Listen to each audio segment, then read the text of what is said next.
right? If you want to scale, if you want to grow your business, you're going to have to at some point look at customer relationship management systems, but there are a lot of them out there. I'm going to share some of my own viewpoints around CRMs, the ones that I use. Ema Katiraee is with us here today as well. She's a certified Dubsado specialist, which is in and of itself a CRM, and it is one that I use. The thing I love about Dubsado is that it's especially great for creatives. So people who want to have, maybe you have customized proposals that you need to be sending, and it does a lot of automation around um, contracts and things of that nature. That's especially great for creatives. So we're going to dive into it today. We'll of course, we'll be talking, Ema, around, Dubsado, since that is your specialty. But I myself am a big Kajabi user, which is also another type of CRM. And, so we'll talk about it from the lens of maybe both of those, since we're both most familiar with them. The important thing is here to have a conversation around choosing the right CRM. And that's our focus today. So welcome to Cash In on Camera. Do you find that for most, let's say, solopreneurs, coach, consultant, entrepreneur types, that most of them really don't have their CRM side of their business dialed in? Or what are you seeing in the marketplace right now with the people that you deal with? Right. So first of all, thanks for having me. It's great to be here. And what I'm finding, what I am learning as I speak to a lot of coaches and one-on-one service providers, is that some of them are using systems. They might be using something like Dubsado, but they're doing everything manually. Mm. And the thing that is, I find the most powerful feature of Dubsado is being able to automate a lot of these tasks. Like with one click, you trigger things to start to flow automatically, and that allows them to free up a lot of time. So I speak to a lot of creative service providers that are feeling frustrated because they're finding that so much of their time is spent on these back end tasks when they would much rather be working with their clients, spending time finding clients or working with even more clients if they could free up their time. So that's where something like Dubsado can really, really help them, because it can free up their time and mental space, I find as well. Yeah, I agree. I think that piece around automation is especially important when you get to the point where when you really want to scale and when you really want to Mhm. grow. Like some of these tasks can be, I suppose, maybe more manual when you have a very small group of clients. Like maybe you're in the earliest stages, right? You're just starting out and you have Exactly. 5 clients that you're working with. It's manageable at that point, Yep. right? With five. But you start getting up into 15, 25, 40 plus, 50 plus Mhm. clients, let's say, and you're growing, it gets really complicated to start having to work to continue to do all those things manually. Exactly. Give me some examples, again, through the lens of Dubsado, since that's Yep. what you specialize in. What would be some common automations that would really help a coach, consultant, entrepreneur out and take some of those things off their plates? I mean, I think I Absolutely. know which ones they are, but I would love to hear from you. Yeah. So there are different workflows. So I break up workflows into like stages. So having like an inquiry workflow where people fill out a lead capture form on your website or they book a call on your website, and then things can start to flow automatically. Like an email saying, thanks for reaching out. I'll get back to you in like 24 or 48 hours so that you have time to look at their form. Um, then sending them a link to book a call with you, and then sending them reminders so that they don't forget, and then creating like to-dos after that conversation happens to remind you to trigger like the next workflow. Are they a good fit? Are they not a good fit? Do you want to send them a proposal? Then you can automate actually sending them the proposal with the contract, with the invoice. Like that, I think, is one of the favorite features of people, is that ability to automate those three tasks: proposal, contract, and invoice, and then set up like automated payment reminders. That's for me, I'm the kind of person, I don't like to chase after people and ask them for payment. The system does it for you. So that is so helpful. Um, I yeah, go love ahead. that. It's so true, right? I think that, and so this is where I'm going to share my story. So I use two CRMs, and I know people are saying, why do you have two CRMs? Okay, well, because I have really two branches of my business, right? And the one side of my business is more the consultancy, the agency side of what I do, which is predominantly where I use Dubsado, because those services that I provide are more customized, right? They're not necessarily as cookie cutter, if you will, right? Than maybe other things. I wouldn't say cookie cutter, that's a bad word to use, but like, standardized, shall we say. Okay. And so on this side, I use Dubsado, and partly because one of the features I love about it is that it allows me to charge people in Canadian. Like, I have two brand accounts under Dubsado. One is Canadian, one's US, because I have clients all over North America. And so I Right. can charge in, and I've never found another CRM that allows me to choose between both. So that's why I stick with that for that side of my business, the agency side. Now, on the other side of things, which is more my educational side, I love Kajabi because it is more standardized in the sense that it's more digital product driven. And there's and it's more of an all in one marketing system. I've been using it since 2018. I absolutely love it. It would take a lot to convince me to go elsewhere because I absolutely love it. But it doesn't have the ability for me to charge in different currencies.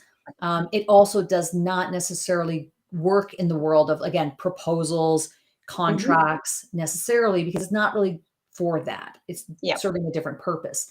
Why I say all of that, because again, the purpose of our conversation today is choosing the right CRM. For me, it meant having a different CRM for both of those sides of my businesses because each of them is unique in and of themselves. Emma, is that the right approach, or should I be figuring out how to use only one CRM to appease both sides of my business? Right. So, like, you have two different types of services. Like, one is one-on-one and one is a group, like, program. Yes, So, what correct. I find is that for people who are scaling from one-on-one to like group programs, they find themselves in like a transition period where they're using two systems, like you're using Dubsado and Kajabi. And then eventually, like, if they stop doing one-on-one services, which is what I find, then it's almost like you can stop using Dubsado at a certain point in time and go all in and with Kajabi. Um, yeah, I have clients who have both one-on-one programs, group programs, and what they sometimes do is that they do their proposal, contract, invoice inside of Dubsado for that group program, and then they transition like the delivery, the videos, like all these certain things that you're offering to Kajabi and provide them access to Kajabi. Um, and then kind of like transition the program from, or that client from like Dubsado to Kajabi at that point in time once they've signed up. So that's another way to do it. Yeah, that's a really good point. And I think from an accounting perspective, if I'm thinking kind of the back end of that, if all of the revenue is being driven through one CRM, I can imagine maybe from a bookkeeping perspective Yeah. that keeps things cleaner. I Cleaner, don't yeah. know. But I love that. And so payment reminders, I mean, that can be done both obviously through Kajabi as well as Dubsado, but I do love that feature. And then you mentioned about workflows. I think that's where we start to talk about efficiency. So if you are doing something and you have, again, choosing the right CRM might be dependent on looking at what is your own workflow? What Yeah. is the service you're providing? Is it a product? Is it a service? How are you providing that? Does there need to be some type of contractual thing? Is that a standardized thing, or is it unique to each person? That's when workflows can really start to come into play. And what do you recommend in terms of deciding whether or not you need workflows or not?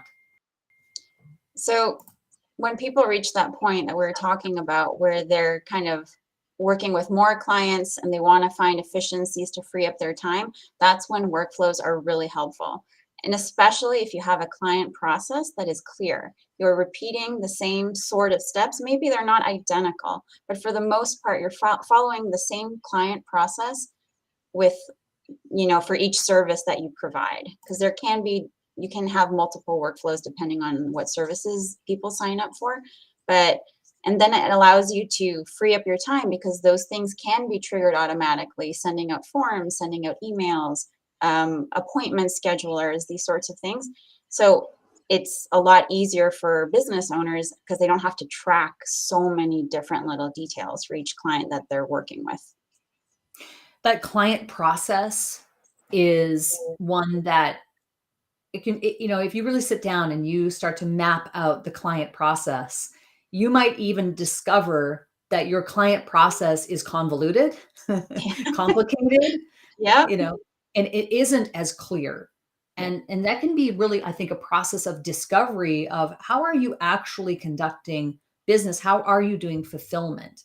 Yeah. Because you might, through that process of doing that, realize, oh, wait a minute, I actually have 3 steps in there that are unnecessary. Yes. Maybe I need to reevaluate. How can I make this simpler for Yeah. my client, for my customer to be able to to work with me? Yep.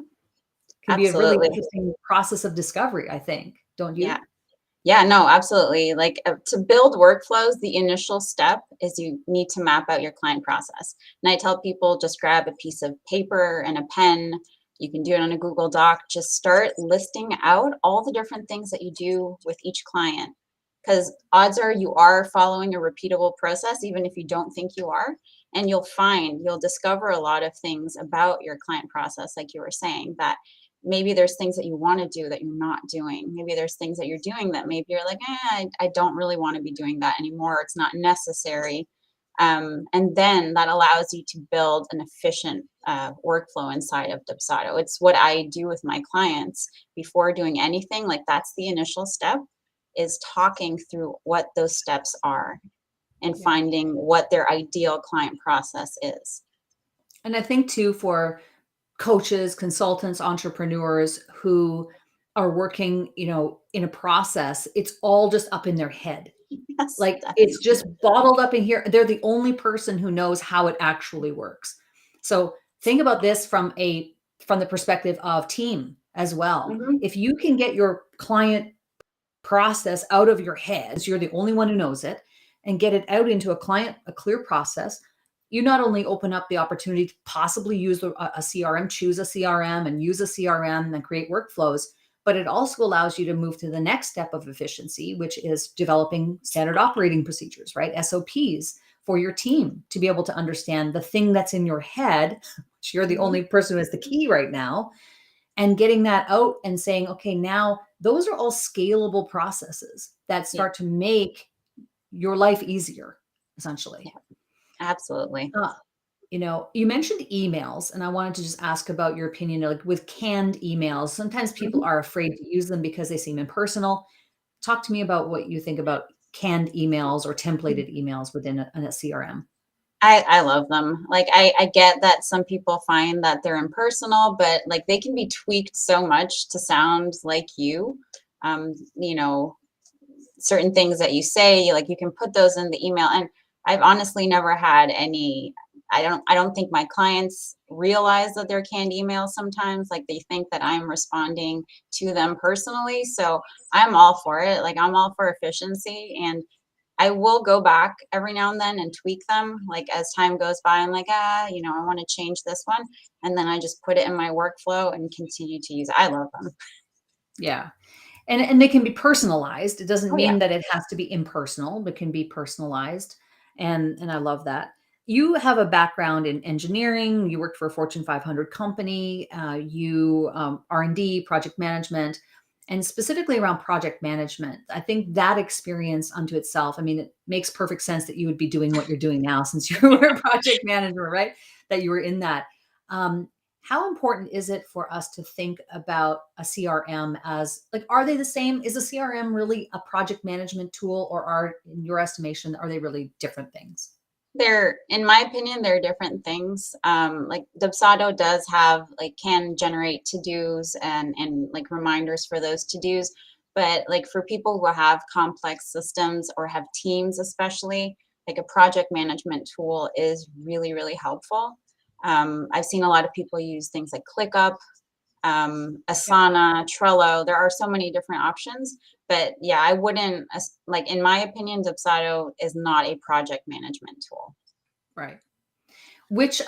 So I use Trello Mhm. for project management. And so while there may be some aspects of a CRM in maybe Dubsado or Kajabi that have like hints of project management within them, they themselves are not really project management tools. Do you like Dubsado? Does it play nice with Trello, Asana, and others, Mhm. or is there a particular one that you think works best with Dubsado?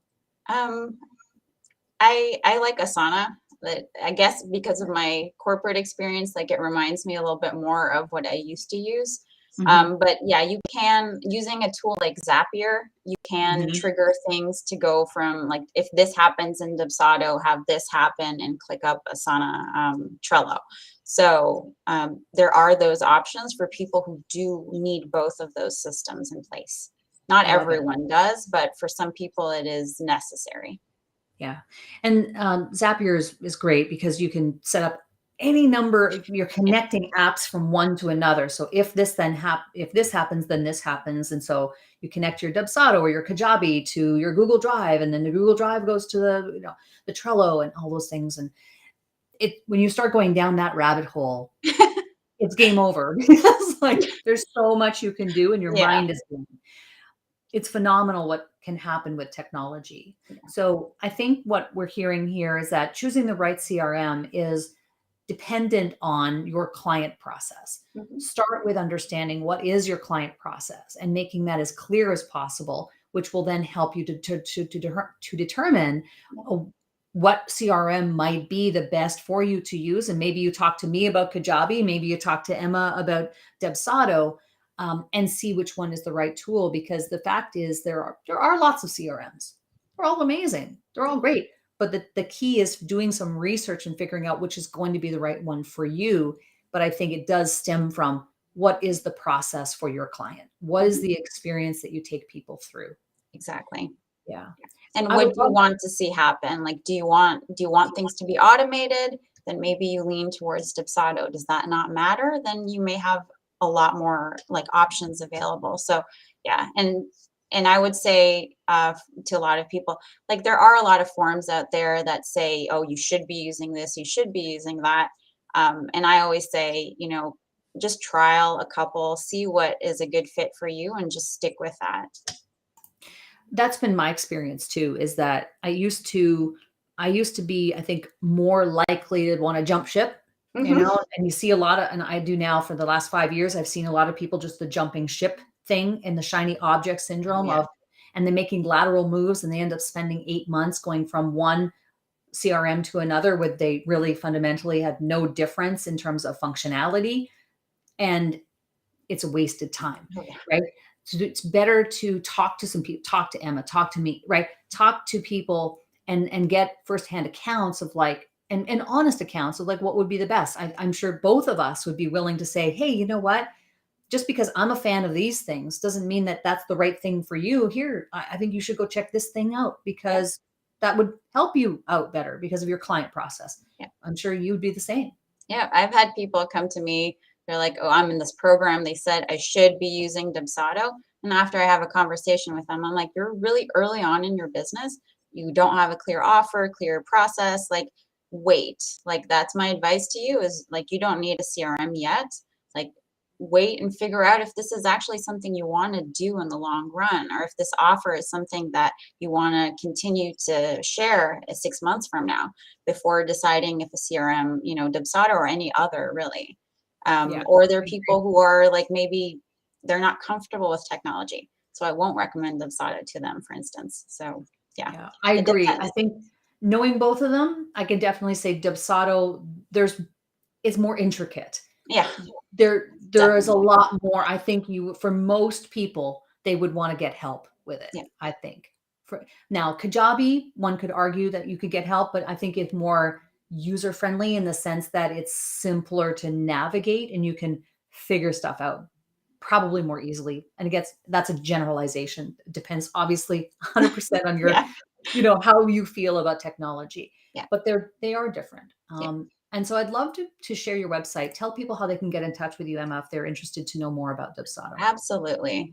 So you can go to emakatiraee.com, and at the top you'll see there's a link that says book a call. On my website you can learn about the different services that I offer. But if you are interested in talking to me and seeing if Dubsado is a good fit for you, if a Dubsado setup is a good fit for you, you can book a call and we can chat and talk about your business and if a Dubsado setup is right. Awesome. I love it. And listen, for my audience, if you get in touch with Emma, tell her that you saw her on Cash In on Camera. Yeah. She'll take good care of you, I promise. And then on the reverse side of that, I would say, again, if you want to talk about Kajabi, reach out to me. I'm happy to get on a quick call and give you my opinion about what's going on for you. But either or, you need to make a decision about whether do you need a CRM? To Emma's point, you might not need it yet. Find out if you need one, if you're at that stage. And then secondly, we hope that we've given you some tips on helping to choose the right CRM based on what your client process is. Emma, last thing I want to ask you is, what is a tip, tool, tactic, or technique that's helping you to market yourself for today? Yeah. So collaborations are big for me. I actually did one with Dubsado about a month and a half ago, and I actually came very close to not doing it because I was fearful. I was second guessing myself, but I did it. And so that had a tremendous impact. That's how I met you, actually. It is. So my advice is, if you have these opportunities, don't let fear stop you and just go for it. That's great advice. And it also helps to support my theory too about getting out there, right? About networking and meeting people that you never know where that will lead, right? Yep. So Emma and I met through that situation, and here you are, right? Able to share this message with more people. So I love that. Katie, or rather Emma, I want to call you Katie because I have my phonetics written down on my page here to make sure that I got Katiraee pronounced properly. But thank you, Emma, for being on the show. We really appreciate your time today, and look forward to chatting with you again soon. Yeah, thanks for having me. It's great to be here.